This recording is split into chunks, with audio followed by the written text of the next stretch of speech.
हर हर महादेव। देवों के देव महादेव जी के चरण में प्रणाम करती हूँ, मेरा प्रणाम स्वीकार हो। माता गौरा पार्वती के चरण में प्रणाम करती हूँ, मेरा प्रणाम स्वीकार हो।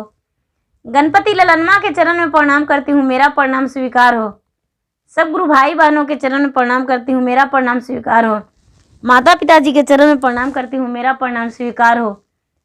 गुरु भाई बहन, मैं एक कथा सुनाने जा रही हूँ। इस कथा को पूरा सुनिए और रहस्य जानिए। आधी नहीं, आधी सुनने में शिव गुरु का अपमान होती है और पूरा सुनने में ज्ञान होती है। इसलिए कथा को पूरा सुनिए और रहस्य जानिए। हर हर महादेव, घर घर महादेव। गुरु भाई बहन, एक राजा थे। एक राजा थे और एक रानी थी। तो उनका राज जो था वो बहुत बड़ा राज था। राजा साहब अपने प्रजा के बहुत मदद करते थे, प्रजा के बहुत मदद करते थे और प्रजा की खुशी में ही उनका खुशी था। राजा साहब के नौकर चाकर बहुत सारे थे। राजा साहब के बहुत सारे नौकर चाकर थे उनके घर में। तो राजा साहब जब भोजन करते थे तो अपना कमरा में ही करते थे, किसी के साथ भोजन नहीं करते थे। और जो राजा साहब का भोजन जाता था तो दो तरह के भोजन जाता था। एक भोजन जो जाता था वो भोजन सबको ही देखते थे, लेकिन एक भोजन जो जाता था वो कोई नहीं देखते थे। और बाहर से वो भोजन आता था, कोई लेकर आते थे और हाथ में दे देते थे किन्हीं को, और वो राजा साहब के कमरा में पहुंचा दिया करते थे। वो रात्रि में ही भोजन आता था। और बाकी जो घर में रसोई आता था, तो जो बाहर से भोजन आता था वो एक चांदी का डब्बा था, थाली था, और वो पैक रहता था। जैसे टिफिनकारी रहता है उसी तरह वो पैक रहता था। राजा साहब किसी को खोलने का अलाव नहीं देते थे। वो प्रतिदिन एक नौकर जो रहता था वो नौकर बाहर में खड़ी हो जाता था और उनके हाथ में मिल जाता था, और वो जो मिलता था वो राजा के कमरा में पहुंचा दिया करते थे। वो जो थे वो राजा के एक नौकर ही थे। राजा के नौकर थे तो वो पहुंचाते थे प्रतिदिन। एक दिन लगा कि आखिर क्या है, राजा साहब के इसमें क्या रहता है। राजा साहब अपना कमरा में बंद होकर खाते हैं। वो जो राजा साहब थे वो पक्षियों को भाषा समझते थे, जानवरों की भाषा समझते थे, और उनका कोई काम भी उनसे बाकी नहीं था। सारी काम, सारी कला उनके पास था। जैसे कि मान लिया जाए कि संगीतकार हैं तो संगीतकार उनमें था। कोई वैसा कला जो नहीं था जो उनके बाकी नहीं था। हर कला उनके पास था और हर भाषा राजा साहब को पता चल जाता था कि ये भाषा ये ऐसे काग बोल रहा है, ये जो पक्षी है ये कह रही है, मछली है ये बात कर रही है, हर जीव को, गाय है तो ये गाय इस बात बोल रही है। उन्हें भाषा को पता चलता था, उन्हें समझ में आ जाता था। राजा साहब को जब भाषा पता चलता था तो राजा साहब हर चीज के भाषा को समझ के और उनके अनुसार उन्हें दे दिया करते थे। जैसे कि पक्षी रहता था तो पक्षी भूखे रह रही थी और बोलती थी आपस में कि मुझे बहुत भूख लगा हुआ है, तो राजा साहब दाना दिलवा देते थे कि वहां पर दाना दे दो, पक्षी भूखे है, पक्षी आपस में बात कर रही है। तो ये सब राजा के पास ऐसा विद्या था। तो ये जो नौकर था वो नौकर को लगा कि अरे ये क्या है, आज हम देखेंगे। एक कमरा में छुपकर राजा साहब से चुपे वो उनका जो बंद भोजन था वो खोल दिए, और खोल के देखे तो देख रहे हैं कि सफेद रंग का एक नागिन है। सफेद रंग का नागिन है और नागिन उबाला हुआ है और बिल्कुल सफेद है। ये जो नौकर था वो नौकर क्या किया कि उसमें चम्मच था, वो चम्मच से एक पीस काट लिया और काट के खा गया और राजा साहब को वैसा ही बंद करके और दे दिया जाके। खाते ही इसको पक्षियों का आवाज, जो पक्षी बोलता था वो पक्षी का आवाज समझ में आने लगा कि पक्षी ये भाषा बोल रही है, ये चीज ये भाषा बोल रहा है। उन्हें पूरा समझ में आने लगा कि ये भाषा ये चीज ऐसे बोलता है। और राजा साहब को पता नहीं चला कि इसमें से मेरा नौकर थोड़ी सी चुरा लिए हैं और खा गए हैं। ये जो उतनी सी खाया और ये नौकर का बहुत ज्ञान हो गया, इतना ज्ञानी हो गया, इतना ज्ञानी हो गया कि नौकर का हर भाषा और हर चीज लगने लगा कि कुछ नहीं, ये तो सिंपल सा है। ये दो जो पक्षी है, जो उनका घर में, राजा के घर में दो सुगा था, वो सुगा आपस में बात करता था। तो ये जो नौकर था वहां पर बैठा तो उसका सुगा को बात सुनकर इसे लगा कि अरे ये सब तो लग रहा है बिल्कुल मनुष्यों की तरह बोल रहा है। लेकिन इन्हें ये नहीं पता था कि हम सफेद नागिन का भोजन किए हैं, इस कारण मुझे ये सब समझ में आने लगा है। जब सुबह हुआ तो राजा और रानी दोनों घूमने गए तो एक तालाब था।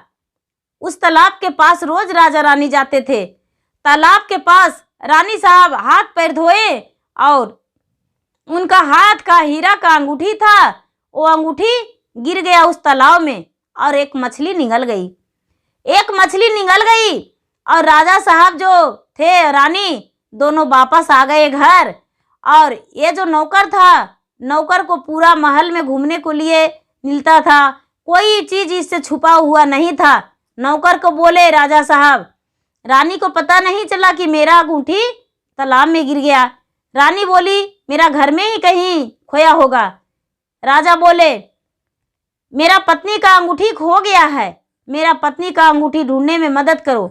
यदि तू नहीं ढूंढेगा तो तेरी फांसी का सजा हो जाएगा और देश से निकाल देंगे नहीं तो। ये लड़का बोला हम तो अंगूठी नहीं लिए हैं, कैसे बेगुनाही साबित करें। वो घर छोड़कर चल गया। वो जो नौकर था राजा से बहुत हाथ जोड़ा गिड़गिड़ाया, लेकिन राजा नहीं माने। वो नौकर घर छोड़कर चला गया और सोचा कि मुझे देश से तो निकलना ही पड़ेगा, प्राण नहीं देंगे, देश से निकल जाएंगे।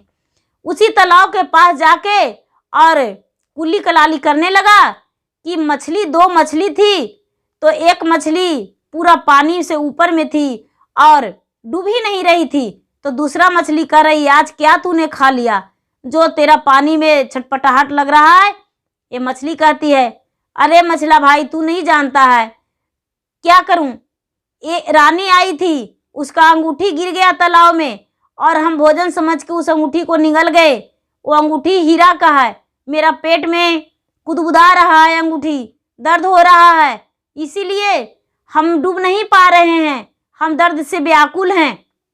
ये जो नौकर था राजा का, वो क्या किया कि मछली को पकड़ लिया और राजमहल में आ गया और रसोइया से बोला कि अरे इस मछली को काटो और राजा के लिए भोजन बनाओ मछली। ये बोला पहले अपना इंतजाम तो कर लो, राजा ने तुम्हें फांसी का सजा देने के लिए ऑर्डर दे दिए हैं। ये बोला अच्छा ठीक है, कोई बात नहीं, राजा साहब मुझे फांसी दे देंगे तो मुझे मंजूर है। और रसोइया बोला आज नहीं, मछली हम कल बनवाएंगे। ये बोला नौकर अच्छा कोई बात नहीं। ये अपने चाकू लिया और मछली को काट दिया। जब मछली को काट दिया तो मछली में से अंगूठी गिर गया। ये अंगूठी लेकर मछली को छोड़ दिया और जाके राजा साहब के पास गया और बोला राजा साहब ले लीजिए अंगूठी, ये रहा अंगूठी, आपका जो अंगूठी था ये तालाब में खो गया था और मछली निगल गई थी तो मछली के पेट से निकला। राजा साहब इस बात को सुनकर बड़े खुश हो गए और कहने लगे कि अरे तूने तो जो किया वो संसार में कोई नहीं कर सकता है, तूने सचमुच में मेरा विश्वासी नौकर हो, मांगो जो मांगना चाहते हो हम तुम्हें देंगे। ये नौकर बोला राजा साहब हम कुछ दिन के लिए राजमहल से छुट्टी चाहते हैं और मुझे कुछ धन चाहिए और एक घोड़े चाहिए। राजा बोले ठीक है, एक घोड़े दे देते हैं और छुट्टी भी दे देते हैं। राजा साहब बहुत धन दे दिए और घोड़ा दे दिए और बोले कि जाओ देश विदेश जहाँ भी घूमना है जाके घूम लो। ये जो नौकर था वो नौकर निकल गया घोड़े सवार होकर। घोड़े सवार होकर निकल गया और निकल के और रानी जो थी, रानी अपने रसोइया से कह के भोजन बनवा के इस नौकर को ढेर सारा भोजन रास्ते को खाना दे दिए। रास्ते को खाना दे दिए, ये चले आए वहाँ से, रास्ते में चलने लगे घोड़े सवार होकर। तो चलते चलते चलते चलते एक बाग बगीचा मिला, एक बाग बगीचा मिला, वृक्ष था। तो वहाँ पर इन्हें धूप लगने लगा, तो वृक्ष के नीचे घोड़ा बांध दिए और बैठ गए। तो बैठ गए तो एक कौवा था, और कौवा, दो पति पत्नी रहते थे, उनका 3 बच्चे था। तो तीनों बच्चे के कौवा ने अपने उनको से पकड़ के चोंच से मार रहे थे कौवा, और कह रहे थे कौवा कि जाओ दाना चुगने जाओ, अब तुम्हें दाना चुग कर नहीं ला कर देंगे, तूने तो मुझे परेशान कर दिया है, अब नहीं लाएंगे। बच्चा बोलता है माँ 8 दिन मुझे और दे दो माँ, क्या करूँ, मेरा तो अभी सर पे पंख नहीं हुआ है, नहीं उड़ पाएंगे। ये बोला तो तेरा जान ले लेंगे, क्योंकि जब तेरा पंख नहीं हुआ तो क्या करूँ, मैं अपना पेट भरूँ या तुम्हारा? नहीं, मुझसे ये नहीं होगा, नहीं, हम ऐसा नहीं कर पाएंगे।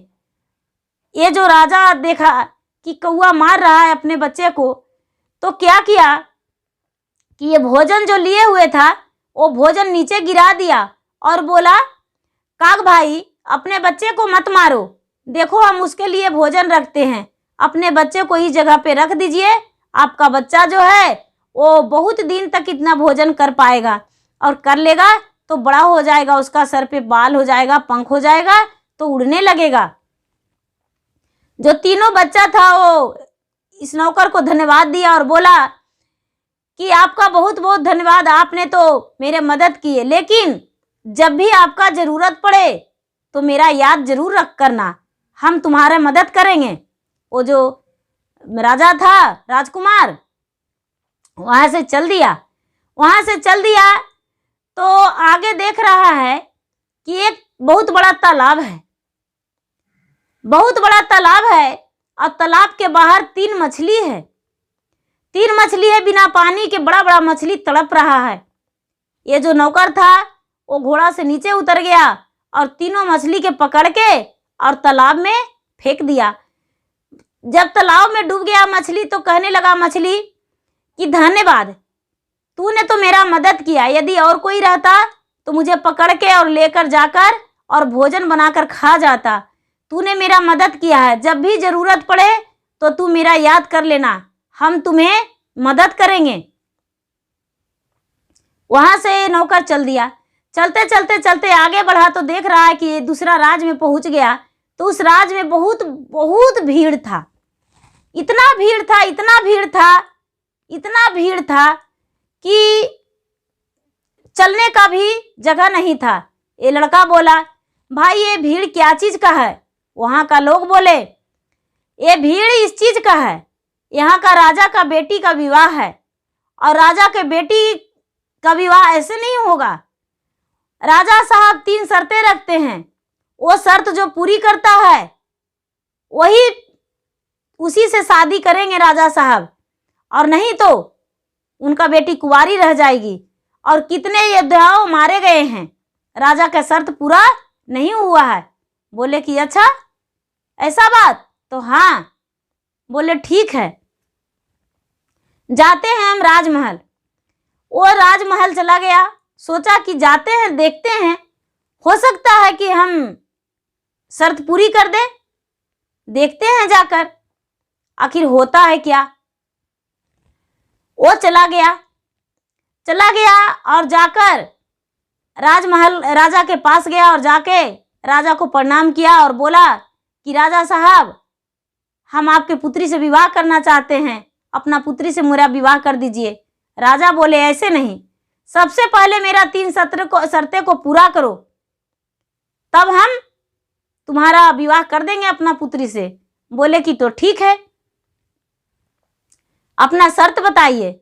बोले कि तुम्हारे नजरों के सामने हम एक हीरे का अंगूठी डालेंगे तालाब में, उस अंगूठी को ढूंढ कर तुम्हें लाना होगा, और वो जो तालाब है वो समुद्र उसको में फटा हुआ है, वो तालाब कितना गहरा है वो कोई पता नहीं, हम नहीं जानते हैं। हम वहां से वापस आ जाएंगे और तू तालाब में कूद जाना और मुझे लाकर दे देना अंगूठी। बोले ठीक है। राजा इसके नज़र के सामने तालाब में अंगूठी फेंक दिए और राजा वहां से आ गए। ये लड़का तालाब में पैर धरा और पैर धर के और याद किया कि अरे मछली रानी, तू तो बोली थी कि तुम्हारा समय पड़ने पर हम मदद करेंगे, तो मेरा तूने मदद करो, आज तुम्हारा जरूरत है। मछली उधर से तीनों मछली ऊपर आ गई और अंगूठी राजा के नौकर के हाथ में दे दिया। नौकर के हाथ में दे दिया, इसका हाथ में दे दिया अंगूठी। और मछली बोला जब भी कभी जरूरत पड़े तो फिर से याद कर लेना, हम जा रहे हैं अपना जल में। ये अंगूठी लाकर और राजा के हाथ में दे दिया। राजा तो चकित हो गए, सोचे अरे ये कैसे अंगूठी ले आया, हम तो तालाब में फेंके थे। अच्छा कोई बात नहीं, दूसरा शर्त भी मेरा है। बोले कि देखो ये बोरी में चना है, इस चना को हम जोता हुआ खेत में बुनवा देंगे और तू बोरी में चुन चुन के भर देना, बोरी भरा हुआ रहना चाहिए। ये जो नौकर था राजा का, यहाँ का राजा का, वो बोला ठीक है राजा साहब बुनवा दीजिए। वो क्या किए कि बुनवा दिए चने को बुनवा दिए सुबह सुबह। और ये लड़का हाथों से चुनने लगा दिखावे के लिए। शाम हुआ तो ये कहने लगा कि काग राजा, आप बोले थे कि हम तुम्हारा मदद करेंगे, तो ये चना चुन देते और बोरी में भर देते तो कितना अच्छा था, मेरा विवाह हो जाता।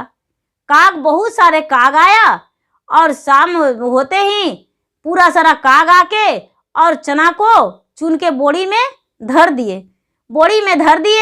और फिर काग बोले हम जा रहे हैं, तो ठीक है आप चले जाइए। काग बोले फिर भी मेरा जरूरत पड़ेगा तो मेरा याद कर लेना। बोले ठीक है। जब राजा सुबह में देखे तो बोरी भरा हुआ, तो राजा साहब तो 2 शर्तों से हार गए। और ये जो राजा का नौकर था, राजा का, तो वो तो जीत गया। नौकर जीत गया, राजा को तो पता नहीं था कि ये नौकर है, जीत गया शर्तों से। तो बोला कि अब अपना बेटी से विवाह कर दीजिए राजा साहब। राजा बोले नहीं, एक शर्त और है, वो शर्त तुम्हें पूरा करना होगा। बोले ठीक है, हम शर्त पूरा कर देंगे। बोले कि अच्छा, मेरा बेटी का 1 नौलखा हार चाहिए। यदि तू उस 9 लखा हार मेरा बेटी का दे दोगे तब तो तुमसे शादी कर देंगे, और नहीं तो नहीं करेंगे और तुम्हें फांसी पर चढ़वा देंगे। ये लड़का सोचता है कि मुझे 9 लखा हार कहाँ से मिलेगा, हम कहाँ जाएंगे खोजने। बेचारा सुनार के दुकान इधर उधर ढूंढा, लेकिन उसका 9 लखा हार नहीं मिला। वो बेचारा घोड़े सवार होकर चल दिया वहां से मुरझाकर जंगल में बैठ गया और बैठ के सोचने लगा कि 2 शर्त जीत गए और 1 शर्त के लिए मेरा हार हो जाएगा, मैं क्या करूं, मुझे समझ में नहीं आ रहा है। इतना ही में जो काग था वो डाल पर बैठ के और राजा के नीचे, जो नौकर था राजा के नौकर, उसको नीचे हार गिरा दिया। राजा देखा, ये लड़का देखा तो देखा कि अरे ये तो 9 लखा हार है, कहाँ से आया होगा। ऊपर देखा कि अरे काग है। बोला काग राजा तूने 9 लखा हार कहाँ से लाया। ये काग राजा बोला तेरा जरूरत था हम ला के दिए, कहाँ से लाए वो नहीं पता, बहुत मुश्किलों से लाए हैं, इसे संभाल कर ले जाना और राजा के पास देकर और राजा के पुत्री से तू खुशी खुशी विवाह कर लेना। ये लड़का बोला ठीक है धन्यवाद काग राजा। काग बोला जब भी जरूरत पड़ेगा तो मेरा याद कर लेना। बोले ठीक है। ये लेकर चल दिया और जाकर राजा से बोला लीजिए राजा साहब 9 लखा हार। राजा जब 9 लखा हार ले लिए तो बड़े चकित हो गए और कहने लगे कि अरे ये तो हार भी ला के दे दिया, ये कैसे हो सकता है, ये तो इतना बलवान था, इतना तेज था कि तालाब से अंगूठी भी निकाल दिया और चना भी चुनवा दिया और हार भी लाकर दे दिया, आखिर इसमें क्या गुण है? बोले कि तो ठीक है, मेरे घर 2 तोता है, पिंजड़ा में रहता है, तोता जो बोलेगा वही करेंगे। तोता क्या बोलता है वो मुझे बताना होगा। ये लड़का बोला ठीक है, राजमहल के अंदर मुझे ले चलिए। राजमहल के अंदर ले गए राजा और तोता को, दोनों तोता को एक जगह बिठा दिए। राजा बोले कि क्या इससे शादी हम कर दें? तो तोता बोला हाँ राजा साहब, ये दीदी के लिए बहुत सुंदर वर है, ऐसा वर आपको नहीं मिलेगा, आप शादी कर दीजिए। बोले कि ठीक है, तुम्हारा शर्त मान लेंगे, पहले इससे पूछे तब तो। ये लड़का बोला कि तोता कह रहा है राजा साहब कि दीदी का विवाह इससे कर दीजिए, ये बहुत सुंदर वर है, इसका जैसा आपका वर नहीं मिलेगा, यही तो तोता बोला। राजा बोले हाँ ये बात तो सही है। राजा साहब क्या किए कि स्वयंवर रचा दिए और स्वयंवर रचाकर अपने पुत्री के शादी इसके साथ कर दिए और एक राजा बना दिए। और एक राजा बनाकर और अपने राजमहल में रख लिए। जब इस नौकर था और राजा जब बन गया तो इसे लगा कि अरे मुझसे ज्यादा खुशकिस्मत कौन हो सकता है। हम तो एक नौकर थे, लेकिन एक राजमहल का आज हम राजकुमार बन गए हैं। और अपने पत्नी से बोला कि चलो हम अपना घर भी ले जाना चाहते हैं। बोले ठीक है, चलिए मेरे पिताजी से बोलिए कि आपको यहाँ से विदा कर देंगे आपके साथ में मुझे। राजा बोले कि तो ठीक है बेटा जाओ, लेकिन फिर मेरे घर ही आ जाना, क्योंकि ये राजमहल तुम्हारा है, ये मेरा नहीं, मेरा एक ही कन्या है और जो भी हो वो तुम ही हो। अपने पत्नी को विदा करवा लिया और राजमहल लेकर गया। जब राजमहल लेकर गया तो वहाँ का जो राजा थे, राजा अब इसको पत्नी को देखकर बड़ी खुश हो गए। बहुत खुशी मिला, इतना खुशी मिला कि इस नौकर को अपने बेटा का दर्जा दिए और राजपाट जो भी था ये नौकर को दे दिए। राजपाट इस नौकर को दे दिए, दोनों जगह के राजपाट इनका हो गया। यहाँ ससुराल का भी और जिस घर में काम करते थे उस घर का भी राजपाट दोनों का इन्हीं का हो गया। दोनों जगह के राजा ये नौकर बन गए, क्योंकि ये जो नौकर थे वो नौकर कोई आम नौकर नहीं थे, भगवान के भक्ति करते थे, भगवान के पूजा करते थे और जो भी कहते थे राजा इनका बात मानते थे और ये राजा का बात मानते थे। राजा के पुत्र नहीं था तो अपना पुत्र बना लिए और ये अपना बेटी से विवाह किए और बेटी से विवाह करके अपना घर का जमाई बना लिए और राजपाट उन पे सौंप दिए। वो जो नौकर था वो नौकर राजा बन के और रहने लगे और खुश सबके साथ में रहने लगे। गुरु भाई बहना, मेरा वीडियो अच्छा लगे तो इसे लाइक कीजिए, शेयर कीजिए, सब्सक्राइब कीजिए। धन्यवाद। हर हर महादेव, घर घर महादेव।